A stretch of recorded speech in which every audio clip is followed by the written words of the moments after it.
모든 사람이 구원을 받으며 진리를 아는 데에 이르기를 원하시는 하나님의 간절한 소망을 따라 이 땅에서도 하늘의 행복을 누리는 범사에 감사하는 오늘 보내시기를 축복합니다. 삶의 행복을 주는 이야기 6번째 시간입니다. 출애굽기 20장 13절에는 살인하지 말라라는 계명이 나옵니다. 이 계명 속에서 하나님께서 우리를 얼만큼 사랑하시는지 그분의 복음을 살펴보겠습니다. 선생님이여, 이 여자가 가늠하다 현장에서 잡혔나이다. 모세는 율법에 이러한 여자를 돌로 치라 명하였거니와 선생님은 어떻게 말하겠나이까? 서기관들과 바리새인들이 음행 중에 잡힌 여자를 끌고 와서 예수님께 이렇게 물었습니다. 바리새인은 자기를 의롭다고 믿고 다른 사람을 멸시하는 자들로 서서 따로 기도하여 이르되, 하나님이여, 나는 다른 사람들 곧 토색, 불의, 간음을 하는 자들과 같지 아니하고 이 세리와도 같지 아니함을 감사하고 있던 자들이었습니다. 사실 그도 그럴 것이 바리새인은 분리된 자, 구별된 자라는 뜻으로 율법을 지극히 세심하게 지키면서 불결한 것, 부정한 자들로부터 자기들을 분리하려고 했던 사람들입니다. 예수님께서도 바리새인들의 의를 일정 부분 인정하셨습니다. 그러나 그것이 구원을 이루지는 못합니다. 율법을 지키는 것이 의가 되지 않으며 죄를 짓지 않는 것이 의를 이루는 것은 아니기 때문입니다. 1964년 키티 제노비스가 뉴욕시의 자기 집 근처에서 오전 3시 30분 강도에게 살해당했다. 그녀가 격렬하게 저항을 했기에 강도와의 사투는 30분 이상 계속되었는데 주변의 40가구에서 그 소리를 들었으나 어느 누구도 그녀를 구하려고 하거나 경찰에 신고하지 않아 그녀는 그대로 강도에게 살해당했다. 타임지에 실린 기사입니다. 이 사건을 계기로 심리학 용어 방관자 효과라고 하는 제노비스 신드롬이 생겼습니다. 주위의 사람들이 많을수록 어려움에 처한 사람을 돕지 않게 되는 현상입니다. 그러나 정작 문제는 주위에 많은 사람이 있어도 어느 누구 하나 돕지 않았다는 것입니다. 의인은 없나니 하나도 없기에 바리새인의 의인은 구원이 될 수 없습니다. 그래서 바리새인처럼 살아낼 수 없는 보통 사람들인 우리에게는 오히려 희망의 복음이 됩니다. 바리새인에 뒤지지 않는 열정의 제자였던 베드로는 자신의 의가 완전할 수 없음을 철저히 깨달았을 뿐 아니라 예수님의 사랑의 용서와 구원을 깊이 체험하고는 사랑은 허다한 죄를 덮느니라라고 고백했습니다. 어리석은 바리새인들처럼 분리하여 나를 세우지 말고 나를 높이려 허물을 가운데에 세우지도 맙시다. 오직 내 삶 가운데에 예수님의 사랑을 세워 사랑으로 구원이 이루어지는 아름다운 오늘이기를 소망해 봅니다.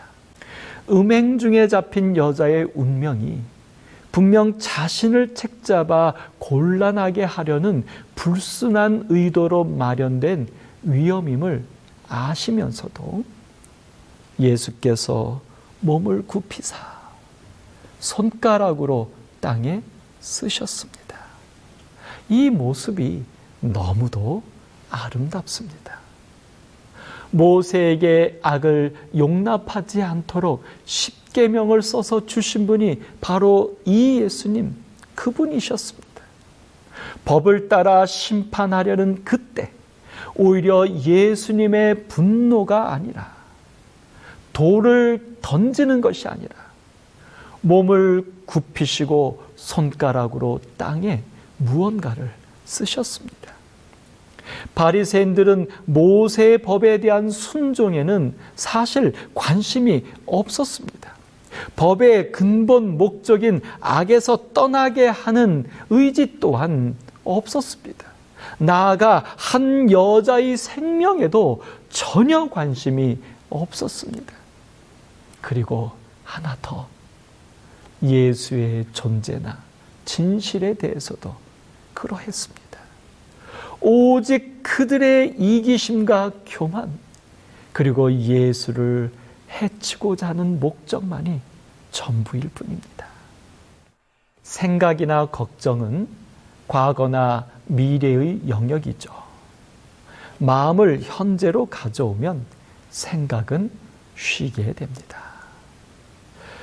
생각을 멈춰보자는 특별한 이 제안을 멈추면 비로소 보이는 것들이란 책에서 해민 스님이 하고 있습니다.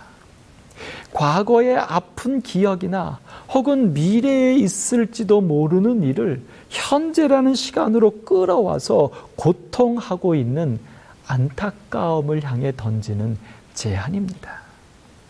이렇게 멈추지 못해 우리를 괴롭히는 생각, 그것은 바로 나입니다.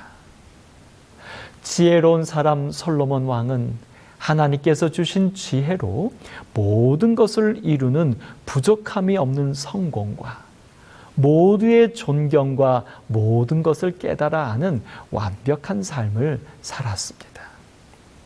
그러나 그런 삶이 참 행복을 주지는 못했습니다.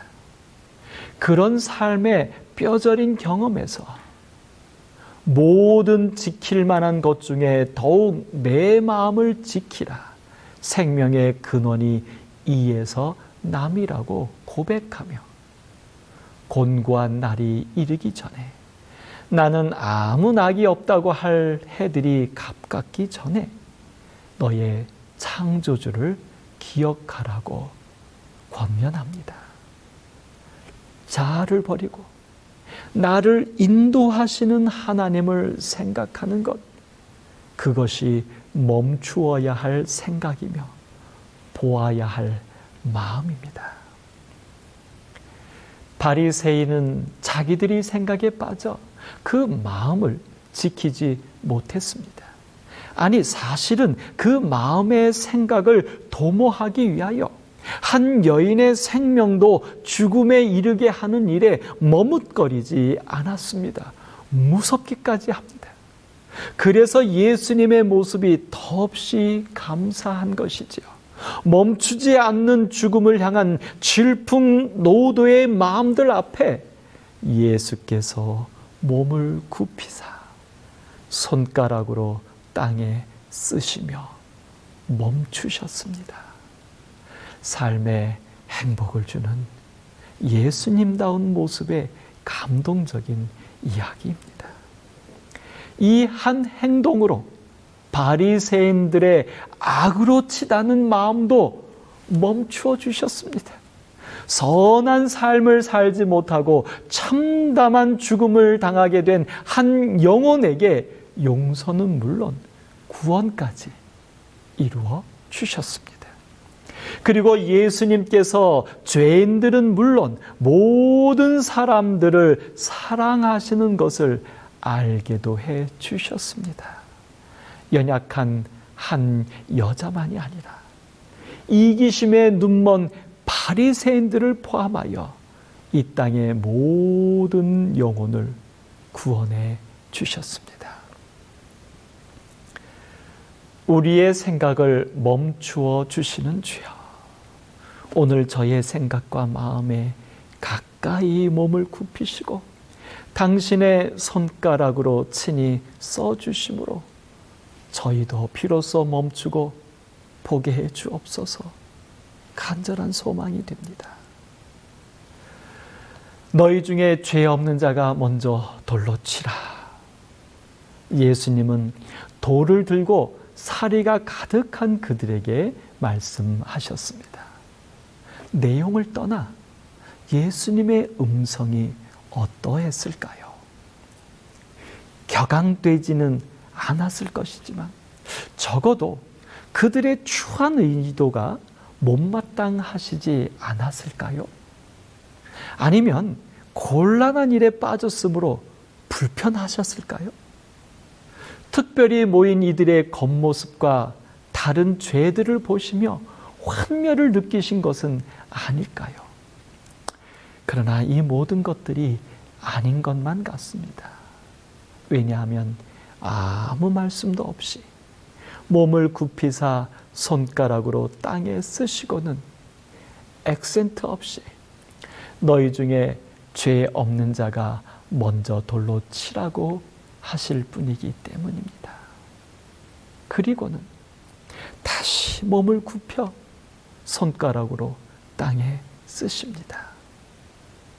아무런 삶의 낙도 없이 온갖 번뇌와 아픔을 가득 품은 고뇌하는 모습으로 보일 뿐입니다.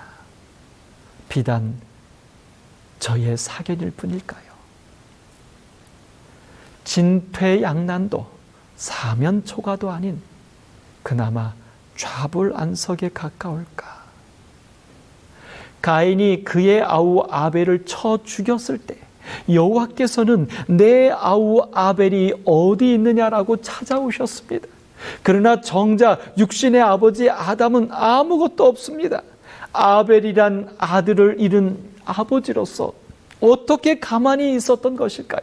오히려 성경은 아담이 자기 아내와 동침함에 그가 아들을 낳아 그의 이름을 셋이라 하였으니 이는 하나님이 내게 가인이 죽인 아벨 대신에 다른 씨를 주셨다고 기록할 뿐입니다. 아벨의 죽음에 대하여는 아담의 어떤 행동도 어떤 표현도 없습니다. 가인의 살인에 대한 어떤 화도 징계도 안타까움도 없습니다.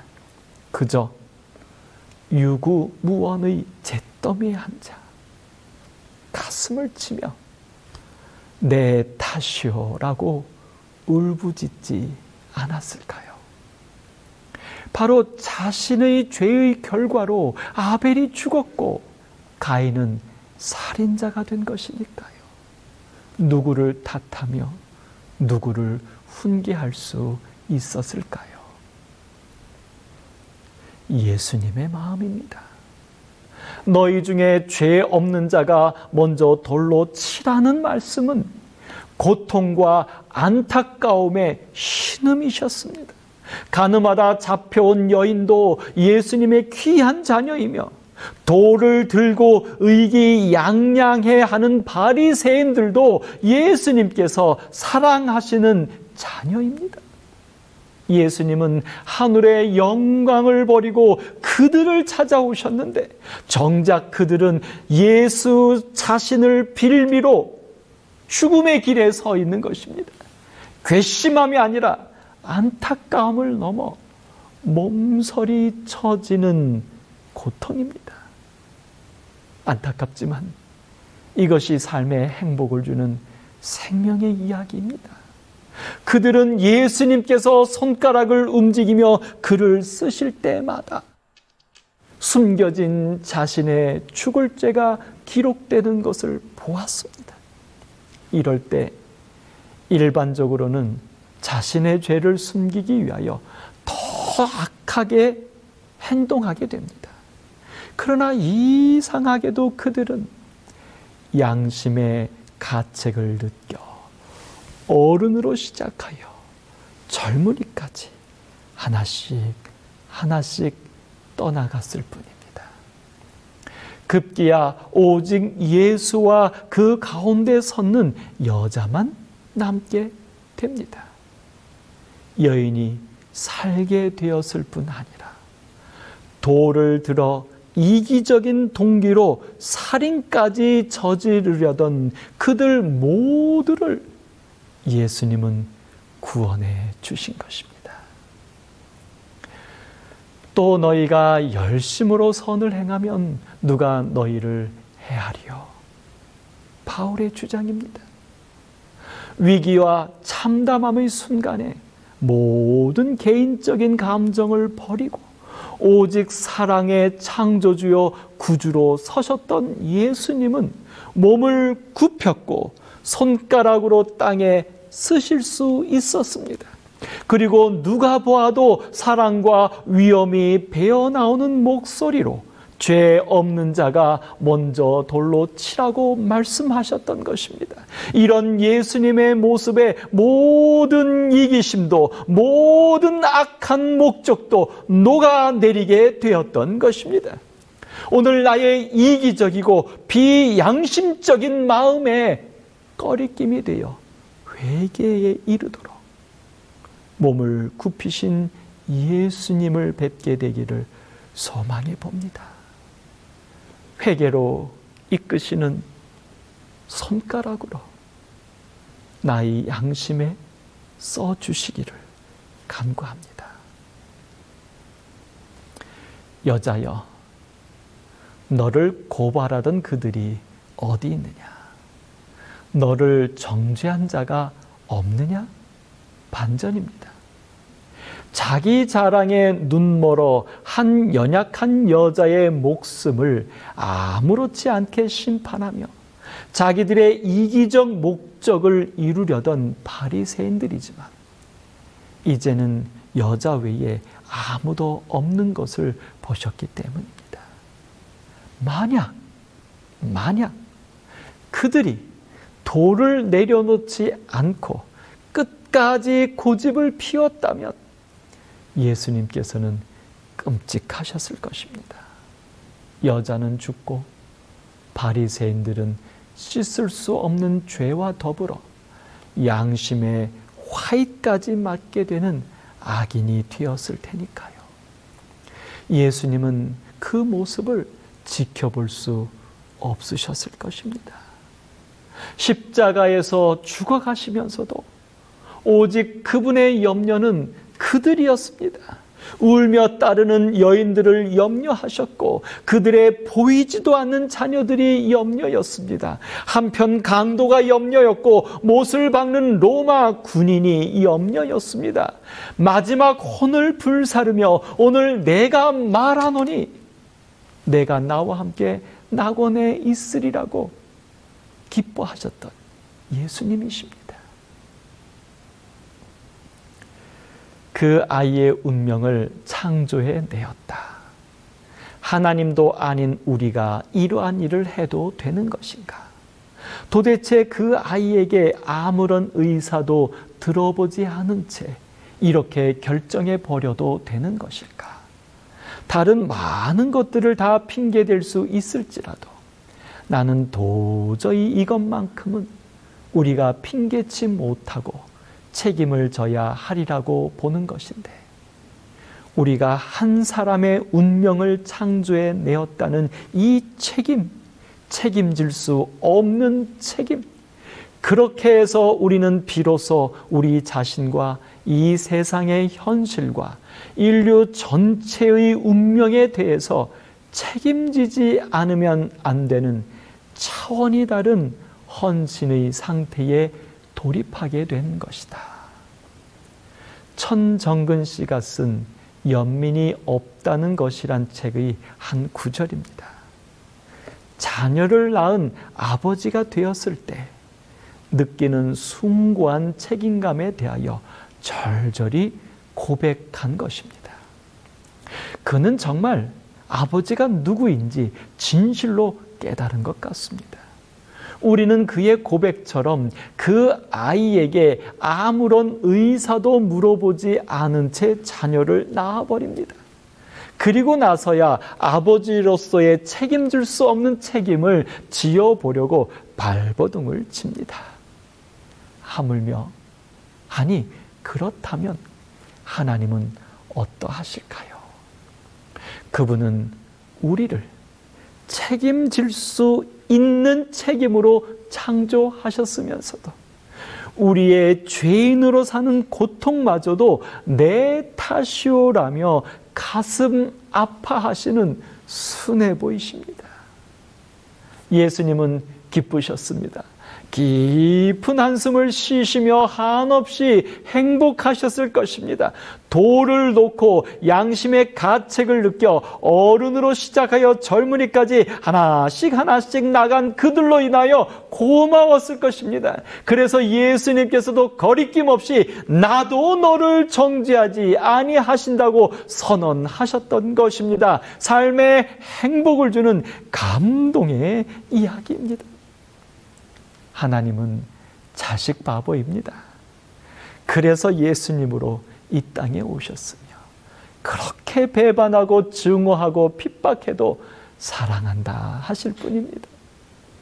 그러다가 어찌하다 옹알이처럼 하나님을 비슷하게만 부르기만 해도 너로 말미암아 기쁨을 이기지 못하시며 너로 말미암아 즐거이 부르며 기뻐하시는 분이십니다. 여기 보십시오. 불쌍한 여인을 희생시키시면서도 자신들의 이기적 목적을 이루려던 그들을 혼내시거나 미워하시는 것이 아니라 그들의 은밀한 죄마저도 다할 수 없는 애정으로 묵묵히 땅에 쓰신 예수님입니다. 자신들의 죄가 들통날까봐 도망을 친 그들을 향하여도 양심의 가책을 느꼈다고 말하면서 회개한 것으로, 그리고 정죄한 자가 없다고 용서와 인정까지 한 것으로 서슴지 않게 예수님은 보고 계시는 것입니다. 나도 너를 정죄하지 아니하노니 가서 다시는 죄를 범하지 말라. 예수님은 신이 나서 하신 말씀입니다. 가늠하다가 현장에서 잡혀온 여인에게 돌을 던지지 않기로 하셨습니다. 그에게 돌을 던지기 위해 몰려들었던 바리새인들은 자신의 드러나는 죄에 양심의 꺼리낌을 받았기 때문입니다. 그러나 예수님은 죄가 없으실 뿐 아니라 죄를 심판하실 수 있는 하나님이셨습니다. 그럼에도 불구하고 나도 너를 정죄하지 아니하기로 마음을 먹으셨던 것입니다. 뿐만 아니라 여기에 더하여 가서 다시는 죄를 범하지 말라 하셨습니다. 이미 저지른 죄에 대하여 용서를 받는 것이 꼭 필요한 것이지만 앞으로 살면서 다시 죄를 짓지 않는 것이 더 중요한 일이기 때문에 축복하신 것입니다. 권선징악은 징악이 권선이라는 말에서 유래한 것으로, 악한 행위는 마땅히 징벌하여 바로잡고 선한 행위는 권하여 장려해야 한다는 뜻입니다. 옳고 그름을 분명히 따져 충신과 효자에게는 상을 주고 난신과 적자에게는 벌을 주는 권선징악의 엄정한 평가는 공자가 춘추를 지으면서 객관적이고 공정한 서술과 더불어 가장 중시했던 점이다라고 사전에는 설명하고 있습니다. 맹자에 의하면 공자는 자신에 대한 후사의 평가가 오로지 이 춘추에 의해 이루어질 것이라고 단언하였는데, 춘추는 그만큼 공자 스스로 일생의 중요한 업적으로 여기고 심혈을 기울여 지은 저작으로 그의 가치관의 핵심이기 때문입니다. 공자의 가르침에 지대한 영향을 받은 우리나라도 이 원칙을 당연한 듯 받아들이고 있으며, 때로는 신까지도 이 권선징악으로 오해하도록 이끌고 있어 안타깝기도 합니다. 바리새인들이 모세 율법에 정통한 것은 율법을 지키지 않으면 심판을 받는다는 하나님께 대한 오해와 율법을 지킴으로 의롭게 될 수 있다는 잘못된 믿음이었습니다. 간음하던 여인을 붙잡아 끌고 온 것도 율법과 의로움에 대한 잘못된 이해 때문입니다. 사실 예수님을 받아들이지 못하고 오히려 미워한 것도 율법의 정신인 사랑과 목적인 구원을 깨닫지 못한 안타까움입니다. 예수님께서는 너희가 성경도 하나님의 능력도 알지 못하는 고로 오해하였도다라고 말씀하셨습니다. 죄는 미워하되 사람은 미워하지 말라는 말은 교부 아우구스티누스가 쓴 서신의 한 구절에서 나오며 기독교 사상의 핵심입니다. 바로 여기 돌에 맞아 죽을 죄를 저지른 여인을 향하여 행하신 예수님의 모습입니다. 이것은 단순한 이해나 자선이 아닙니다. 가서 다시는 죄를 범하지 말라는 기대와 믿음에 따른 희망이 전제되는 것입니다. 이것이 바로 삶의 행복을 주는 이야기입니다. 돌에 맞아 죽어야 마땅하지만 죄에서 떠나 새 사람으로 살아가리라는 변화에 대한 기대로 정죄하지 않으신 것입니다. 하나님은 단순히 권선징악의 냉혹한 심판자가 아니라 더 나은 미래를 기대하시고 도모해 주시는 인도자이시기 때문입니다. 감사한 것은 위대한 스승 공자의 권선징악 사상에서 공자의 구대손인 공부는 공총자라는 책에 죄를 범한 그 마음은 미워해도 그 사람을 미워하지는 않았다라고 썼습니다. 그렇습니다. 악을 징계하는 이유는 사람을 위한 것이어야 합니다. 예수님은 악에서 사람을 구원하여 선하고 행복한 삶을 살도록 자신의 생명까지 주시는 것입니다. 모든 존재하는 것은 아름답다는 말은 참 우리에게 희망을 줍니다. 그래서 아름답다는 말이 예쁘다, 보기에 좋다로 퇴색된 것은 안타깝습니다. 아름답다는 말의 여러 어원 중에 제가 좋아하는 한 학설이 있습니다. 아는 알이 알로서 씨를 의미하고 름은 음으로서 음투다라고 말합니다. 그래서 아름답다는 알음답다입니다. 그러므로 보기에 좋다가 아니라 씨가 음투다라는 말입니다. 다시 말해 생명이 있다면 모두 아름다운 것입니다. 살인하지 말아야 하는 것은 존재하는 모든 것에는 하나님께서 이렇게 함께 하시기 때문인 것입니다. 살인하지 말라, 생명을 귀히 여겨라, 하나님이 그 생명과 함께 하십니다. 삶의 행복을 주는 이야기였습니다.